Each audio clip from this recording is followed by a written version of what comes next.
chord charts that match the multitrack are now available on loopcommunity.com. Even better, they will automatically match and follow your custom arrangements inside of Prime if you use the Music Stand app by Worship Tools. Every band member can use the Music Stand app, and their chord charts will stay in sync with the tracks. Buy chord charts individually for $1.99 or get unlimited access for only $12 a month. Head to loopcommunity.com to try it today.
What's up, everybody, and welcome to this week's edition of WorshipFuel. My name is Matt McCoy. I'm the founder of Loop Community and the host of the WorshipFuel Show. Today, I have a very special guest, a good friend of mine. He used to live in Chicago, which is where I live, and we used to get coffee all the time and hang out. And I miss talking to this guy. And it's Patrick Mayberry, worship leader, songwriter, artist. He's written a lot of songs you've probably heard on Air One, on the radio, K-Love, Miracle, Breakthrough Miracle Power, Lead On, Good Shepherd, so many more. We're going to talk about his new EP too that came out. And so looking forward to this conversation with him. So what are we waiting for? Let's go ahead and bring in Patrick Mayberry.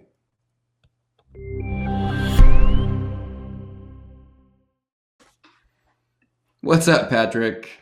Look at me and you on here. Look at us, all fancy too. You look great, Patrick. I like the mustache. Well, I was going to ask you what you're thinking about being for Halloween. I already know, dude. I've got a Olaf costume that blows up, and so I'm 5'9", and this costume is about 7 feet tall, and it's a giant Olaf costume, inflatable. And when I put it on, my kids, last year when I put it on, I couldn't really wear it for that long because my kids panicked and freaked out and were really scared by it. So this year I'm hoping it works out okay. You're hoping to what about you? The night. Yeah. Well, I have a couple of ideas. The mustache is I think it would be really cool to be Magnum PI. Like the Tom Selleck, 80s Magnum PI. And that feels real doable. Yeah. It's like a Hawaiian shirt and some jeans. But so that's why I kind of thought I would see if the mustache could go for a minute. But I also, every year, I have this desire to wear a leather biker jacket and leather pants and a black t-shirt and spike my hair up and wear black sunglasses and be Arnold Schwarzenegger from Terminator. That would be epic, man. You could pull that off too. And I would say, come with me if you want to live. Man, so, you would definitely pull that off. Who knows? So, gosh, man, I can't believe I've seen you a few times, but it's been since we've had you on the show. No way. There was a window there. We're on there a couple times in a year. That's right. And it's been 2 years now. And we've been busy. Yeah. What in the world have you been up to the last 2 years? Because a lot has changed. You moved. Oh, man. I don't even know if you lived in Nashville. Well, I think you did live in Nashville last time we talked. Maybe you had just moved, I think though. I did, because I think I was on my back porch when we talked. Man, I've just been raising my family and trying to figure out how to be a good worship pastor and be a good husband and be a good dad. And I've been writing a lot of songs and really have been traveling more than I ever have traveled in my whole life, especially the last 3 or 4 months. Um, and it's been a lot of fun. And I'm just really grateful, really grateful to God for um, just being way cooler than I ever imagined he was. Yeah. Is it hard to do that with kids? I can't even imagine. My wife is like the most rock star of rock stars, and she's totally bought in on what we're doing, and just seeing this as like this is what God has called me into and called our family into. Um, Yeah. but it is hard, like, and just sad, like being away from your kids. And um, my kids are at such fun ages right now that whenever I'm not with them, it feels a little bit like lost time. So um, Mhm. yeah, but just trusting God and Yeah. getting to see a lot of really cool fruit in this season. You mentioned that you're trying to be a good worship pastor as well. Are you on staff at a church now, or are you kind of what's that look Ye like for you? Yeah, for the last, I guess a little over a year and a half, I've been helping out with our church, in Franklin, Tennessee, it's called Church of the City. Um, Yeah. and, it's been a With blast, Darren. man. Yep, yep. Did you know And that so Darren and I used to work together at Willow no way. Well, that way makes back in the day? sense. Had a lot of The Chicago reason guys. I came to Chicago was Willow Creek. I was leading worship there, and Darren was a pastor there at that time. Love that. Yeah, That's a dude. great man. That's awesome. You're at a great church. That's really great. Yeah, it's fun, and just so many of our friends are here, and so much of our community. Um, we live just down the street, and it's fun. Like so many people in music that I will travel with go to church here, and so it's been really sweet. And people get it. People get the life of kind of being in and out, because Hmm. you're in Texas one weekend, and then the next weekend I'm back this weekend. So Yeah. it's been great. Yeah. So you released your new EP, Give It Back. Give us a Yeah. snapshot. Like, tell us about it. Where'd that come from, and what is it? Like, is it live, right? Yeah. So my thing that I've always loved is is worship on a Sunday. And I love leading a band and leading with a band and leading people. And yeah, my heart, I think I think I would probably choose live over studio any day. Um Hmm. and Especially for we just worship. had, yeah, and we had a bunch of songs that I'd written over the last few years, and just really felt like the Lord was kind of like lining it up for it to be possible for us to record. And it's always been a dream of mine. And so I wanted to do it all, like it was all friendship. And so all my buddies played on it, and we recorded it at a buddy's studio, and invited a whole bunch of friends from church.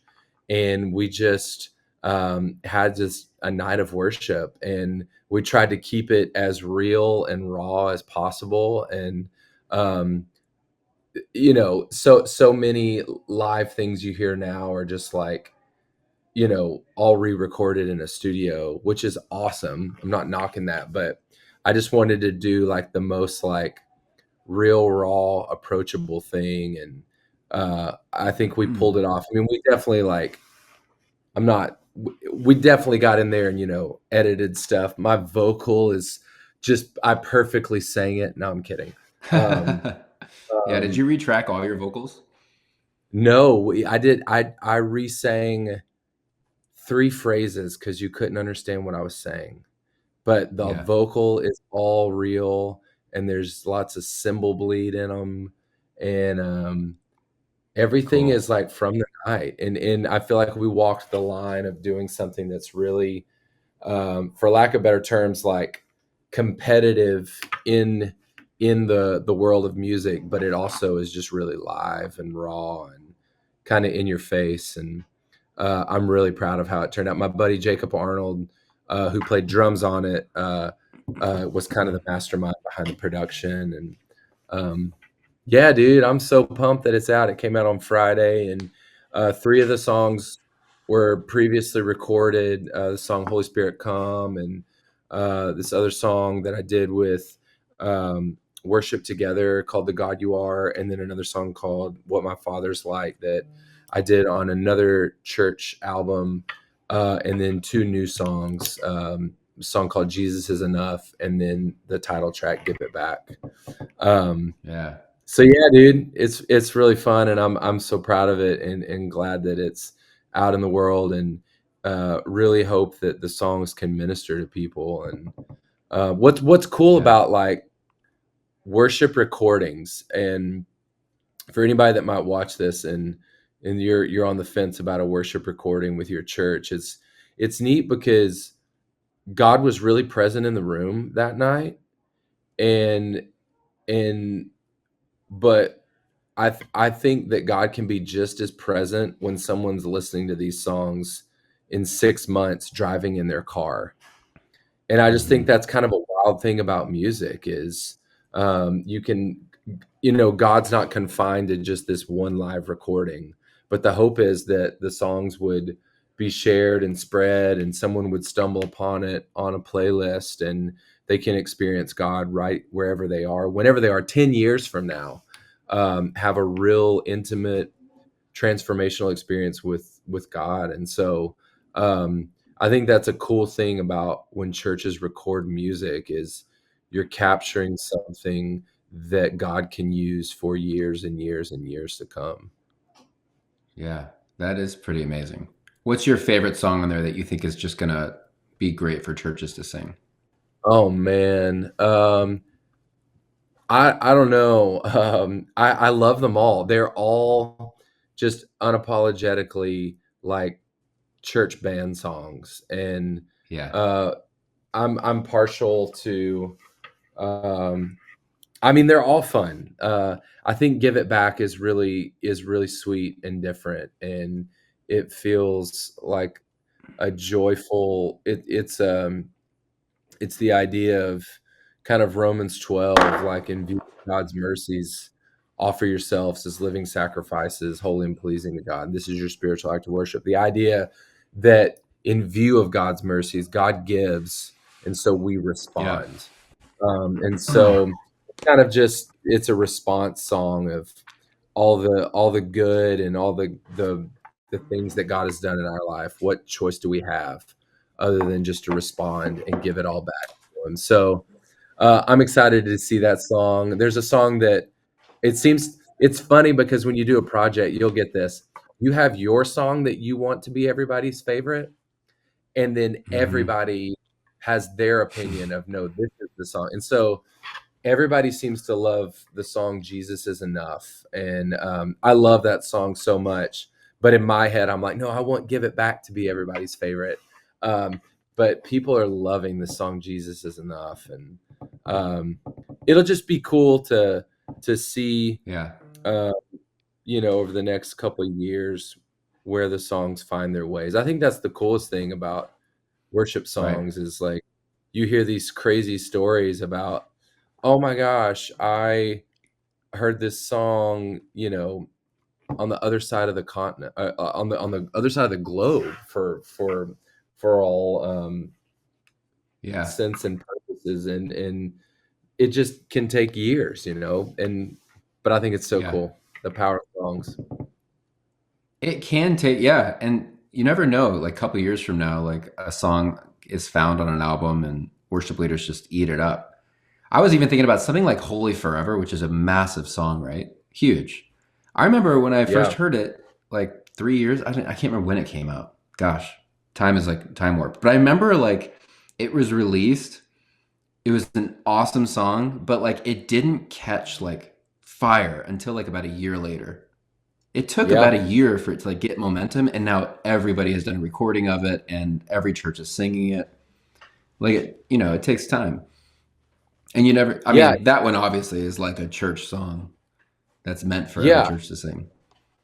It's almost like this, discipline faithfulness of just showing up and Yeah. obviously seeking God at every turn of the writing process and being a good steward of how you release it. But ultimately, Hmm. it's the Lord's going to do what He wants to do with a song, and so it's like kind of Yeah. our responsibility just to do our best up to a certain point, and then we just have to Yep. release the results and just see Yeah. what God does. Yeah. And then God's just like that song. I want the world to sing that one and blows it across the Right? world. It's Yeah, awesome, dude. man. So, you've had seasons of being a worship pastor, seasons of being an artist, and now I guess you're artist and worship pastor. Like, what would you tell a worship leader who, feels stuck or is struggling with the current season they're in? Whatever season that is, they're just like, man, something just doesn't feel right, or I just feel, I don't know, maybe it's just complacent or just not motivated or just kind of feeling like burnt out. Not maybe not burnt out. I don't want to use the word burnt out because I feel like that's just overused, but like just kind of like, gosh, God, is this all you've got for me? What Hmm. would you tell worship leaders who's maybe asking that kind of question? Like, man, is this it? Like, is this they're in that kind of Yeah, place. real practically, you should you should definitely go on a vacation. Like you should Yeah. go. You should go if use due diligence here, but you should go sit down with your pastor and say, "Hey, man, this is just how I'm feeling, and I think I need to like get away with my spouse or my family or whatever, and just kind of like dream for a minute." And so I'm gonna take my vacation days and go away for a week and just refresh. Because I found with me, I can get so upside down when I'm just like redlining it and um, when I'm not rested or my soul is exhausted or I'm just coming out of a heavy ministry season, especially, everybody's kind of ramping up for Christmas now. And um, it's just like, I think God knew what he was doing when he gave us like a Sabbath. And there's like rhythms of how we should operate, and especially in the creative space or in the pastoral space. And so making sure you're like caring for yourself would be my Hmm. first thought, because I don't think you can have a clear view of yourself or your ministry when you're exhausted, or when you're, because you get jaded. I'll speak for myself. I get jaded. I get just bitter. I get like, I can get into comparison really bad. And what it does is it's like all the good gifts that God has given you and all the things God is doing through you and in your ministry, you can just completely diminish them. And it's almost kind of like you're saying, well, what God's doing here isn't as good as that person. And I do that often when I've found that when I get really, really like, and I'm not just saying like tired, go take a nap. I'm just saying like you've poured out and you've poured out and you've dreamed and you've dreamed and you've poured into people and you've done 9 million services. Um, you just gotta rest. Um, Hmm. and then it's out of that rest. I have this theory that for me, it's like rest leads to like true rest, not just like a quick nap, but rest leads to boredom, and boredom leads to restlessness, and then restlessness leads to like new innovation and Hmm. wanting to hear a new vision from God. And that's a thing that like I've like kind of clung to. It's like, oh, I don't have any new ideas. And then for me it starts with I need to rest. And then when I get to the other side of rest, I tend to get bored. And I don't feel like we ever get bored anymore as humans, because we have our phones, we have social media. There's just so much vying for our attention. And just the days of like getting in a car and driving for 3 hours and you're just like there's nothing to do but listen to the radio. Like those days don't exist anymore. And so I have to find ways to like almost get bored to where I don't have anything going on. And then out of that, it's like I start to get this restlessness to be like, oh, like it's, I see it as like it's all a process, and I can't get to one step until I've done the other. And then when I get to Mm-hmm. this restlessness state, it's like, okay, God, like, what do you want me to hear? I don't think you want me to stay in this state of boredom or rest boredom, but what do you want me to hear? What are we dreaming up Mm-hmm. next? And then it starts to birth these new ideas and these new innovations. And Yeah. that took me a handful of years to figure out. But so for any, and that's, maybe speaking a little bit to the creative side, but I think just as much to the pastoral side. And so for anybody who's in that spot It, of, go ahead. well, I was just gonna say, Patrick, what you just said makes me think of that Bible verse in John. I think it's like, unless a grain of wheat falls into the ground and dies, it dies. If it dies, it brings forth much fruit. That like there is something about like putting like the redlining to death in a way. Be bored, and there is life. There is something that comes out of that. There is fruit that comes from not pushing so hard. It just made me think of that Yeah. scripture when you were talking. Yeah. And just not treating things as urgency all the time. And Yeah. my wife said something to me the other day. I was like kind of freaking out about something, and I needed her to like hurry up or something. And she said, your urgency is not my emergency. And I was like, that's that's the funniest statement. Like, it sounds like a Yeah. pastor trying to write a kitschy statement, but it's so Yeah. true. And so often in church world, we can fall into that of like Mm-hmm. someone, just you feel this sense of like urgency. We've got to plan this. We've got to do this. It's got to be bigger and better. And it can just make you go crazy. And so um, I think just finding seasons of pulling away and rest and being with the Lord and asking God what he's up to and what is next. It's also like just emotes a sense of trust of like, I can take my hand off the plow for a minute, knowing that I need to like realign and rehear what God is saying and what God is, where he's Mm-hmm. leading the vision. It's kind of like Jesus being asleep in the boat when the storm came. Like, he wasn't freaking out. That he was able to rest. And so Jesus got a way to rest. And so I think that's just a huge thing I've found for me that's been really beneficial. And I've started to pick up on telltale signs of when I can tell, oh yeah, I'm going a little too hard. I need to pull back, and because I get a little crispy around the edges and real Yeah. impatient, and just, you know, start judging the good that God is doing in other people's lives, and being Mm-hmm. like, why is that happening for me? And I'm like, oh buddy, okay, you're not in a good spot here. Um, so that Yeah. totally doesn't answer your question, but I felt like that's where the Lord was leading. No, it does. Yeah. I think that's good. I think that's a really good. So if someone can't take a vacation, maybe what does that look like? Maybe just like turning off your phone and taking a 1 day, do nothing, like a Sabbath. That's why the Sabbath is so important. Yeah, taking a Sabbath, and there's so much power like in community. Like, um, let's say you're a worship pastor and you're kind of the only person on staff at your church in the worship capacity. Like, reach out to some other worship leader pastors in your town, in your area, and just be like, "Hey, can we Mm-hmm. go to lunch?" And there's so much power in just, I don't wanna use the word commiserating, but it's the best going to Yeah. lunch with someone who's in the same role as you at another church, and you're not there to bash anybody or trash talk or gossip, but you get it. You both get it.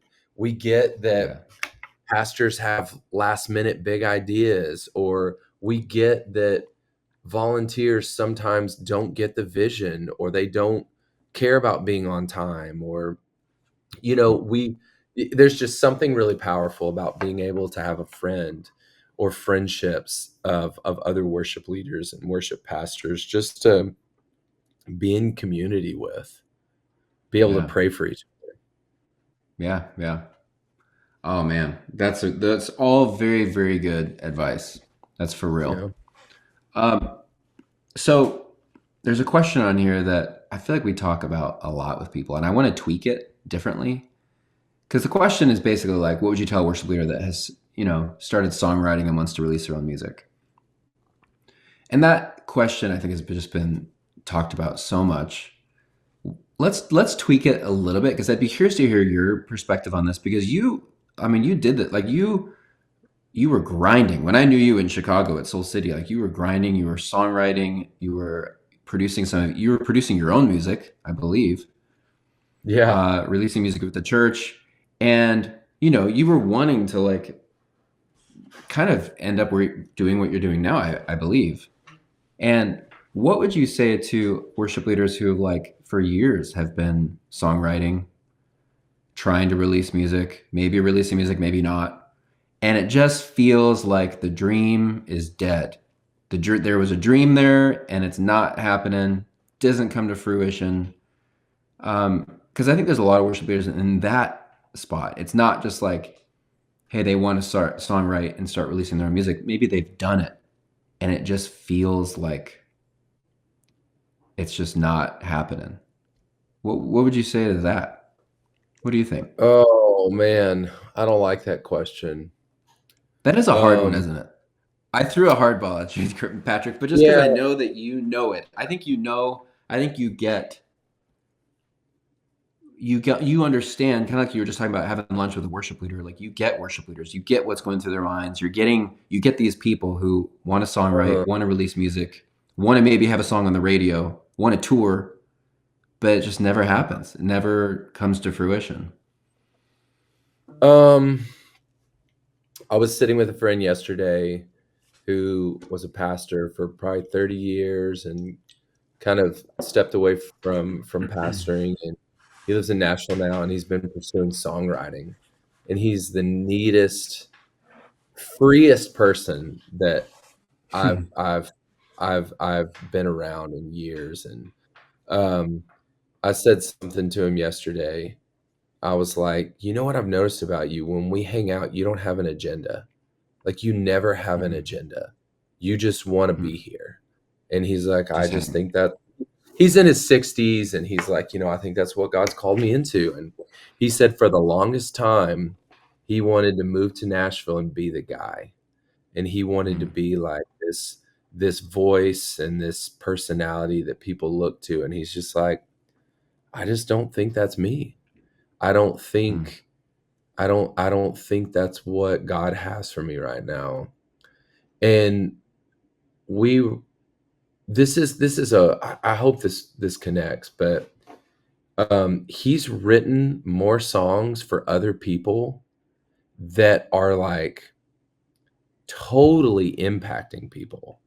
And he's writing mm, songs, and they're going viral on Instagram. And he's mm, not singing them, but he carries a perspective that the 18-year-old girl singing it does not necessarily carry. She gets glimpses of the perspective, but he's walked through it, and so he can write songs about redemption and the mercy of God that an 18-year-old just can't quite grasp. One day they mm, will, but he's 65, and he just has mm, walked through valleys that nobody else has walked through. Um, mm. that's he's just got his own story to tell, and he's a Yeah. fascinating dude. But I sat there with him, and I thought there will come a time when, you know, I'm not the guy leading worship anymore, because I don't need to be, because there'll be Mm, somebody younger and better and more talented than me. But you know what my job will be? My job will be to teach them everything that I know, and to any like to teach them about reading Matt Redman's Face Down when I was in college, to teach them mhm, about uh here's why I say this from the stage and I don't say that. Here's why I say, hey, turn and greet 45 people instead of, hey, turn and greet someone. I'm like, nobody cares about that. But if you make it funny, people are like, oh, that's fun. Like, I like being here. And it helps worship for the next Sunday. And just all the little things that you and I have learned from years and years and years of studying other worship leaders and just leading rehearsals. And oh, I can be 10 minutes late on a Sunday, but if I am, here is all the things that happen that affect the culture for the whole team for the next 5 years. Um, Yeah. and so I think, to answer your question, there's nothing that hurts worse than wanting something so bad. And I'll specifically say, to want to write songs and want to tour and want to put records out, and it doesn't happen. Like, that just Mm-hmm. hurts and it sucks. Like, that Mm-hmm. that's hard. And if that's you, like, I'm sorry. Like, that is like, I would die. Like, I've had seasons where that's not been my story, and I can't attest to anything other than just like some luck that it's worked Mm-hmm. out for me. Because I don't want to say it's God's favor, because God has immense favor on whoever's listening to this. Like, I didn't follow God any better than you are. I probably followed him worse. Um, but but but I would just say encouragement, like, don't write yourself off. Uh, if you love the craft of songwriting, but it's just, maybe you're not the voice on the radio, because maybe it's the young kid next to you that has Mm-hmm. been, showing up to your ministry, but you get to help that kid write songs because you've seen God in different ways than he has, and you've walked through some serious storms in your life, in your marriage, in your ministry, that kid hasn't yet. And now it's like, maybe the roles are turning to where, I just think, maybe it's because I'm getting old, but I'm like, man, we need more and more and more old people, seasoned people in ministry, especially in worship ministry. And it's like, Yeah. getting on Instagram and posting a clip and it going viral is cool. And I Mm-hmm. I want that to happen. I would love for that to happen to me. Yeah. Um, Yeah. but a 20-year-old posting a clip on Instagram about God's faithfulness and it going viral is amazing. And God uses that.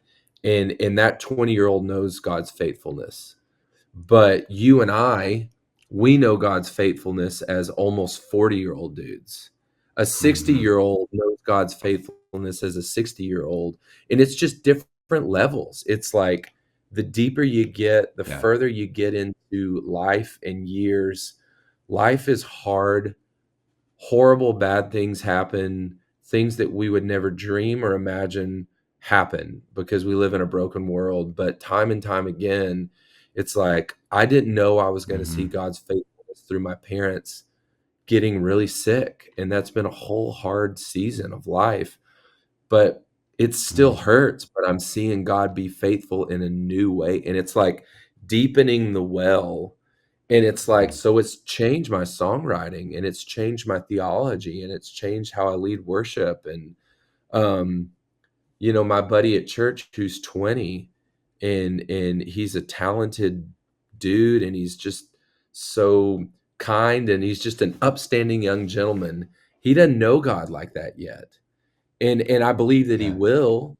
But it's my job as a worship pastor, as a minister, like, for the sake of the gospel and the church moving forward, like, I don't want to hoard my gifts.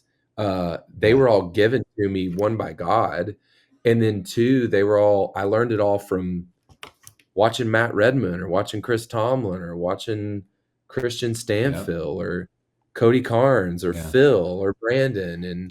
And so they're not mine. And so Yeah. it's my job, it's our job to start giving them away. And Yeah. if they win, the church wins.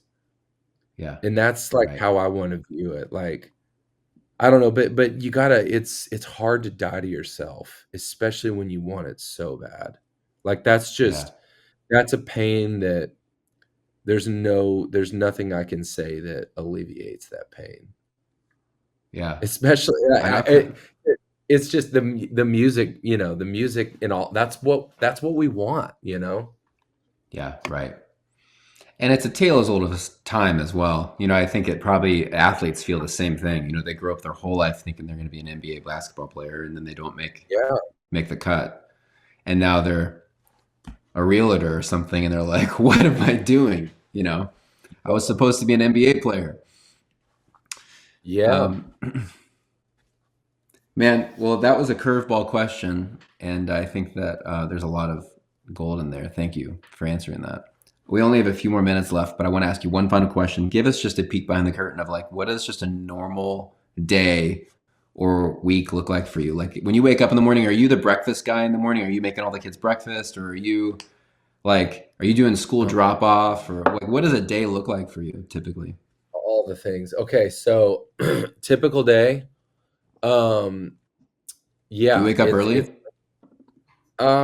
I mean, so my daughter is in middle school and her school starts at 7, Oh and then our wow, boys early. are in elementary school and they start at 8. So my wife has started grad school, and my wife goes to school on Mondays and Tuesdays. So she has to get into Nashville. So she takes our daughter early in the morning, and then she goes to her class, my wife. And then I get my boys, we all ride bikes to their school because their school's in our neighborhood. And then I get them dropped off. For a minute, I was trying to run for my Mhm. health, to be a healthy human. Yeah, And I feel like I did yeah, that for about 4 days, but I still like to say for a yeah. while I was trying to run. That's But what dude, happens to me too. my days are You all get over the going place for a few sometimes, days and then it's over. right? Um, Yeah, I love going to coffee with people, and I love hanging out with young songwriters and young artists. Um, Today I'm at my church office and I'm bebopping around here doing some stuff.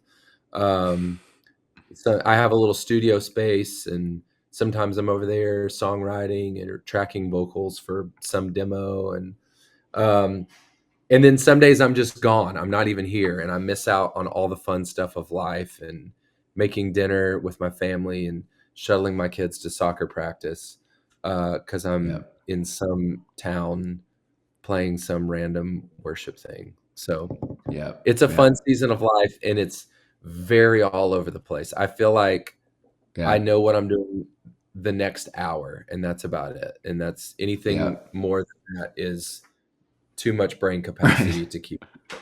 I know. I feel the same way. My wife was giving me a hard time yesterday. Actually, she was saying, you just live like day to day. You just go like day by day." Because I like literally will wake up and I'm like, "Okay, wait, what's happening today?"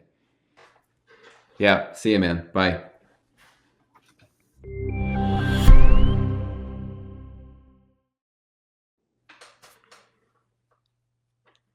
All right, you guys, great interview with Patrick Mayberry. Sorry about the internet issues there at the end, but man, I just love always talking with him, and such a good friend and humble guy who just loves the church, loves worship leaders and songwriting. And he's just, as long as I've known him, he's just so passionate about, he like just doesn't phone anything in, whether it's leading worship or whatever he's doing, songwriting. And I just really appreciate that about him. So thank you, Patrick. Go listen to his latest EP on Apple Music, Spotify. Get the tracks on Loop Community and hit the subscribe button. Hope to see you next time on the Worship Fuel Show.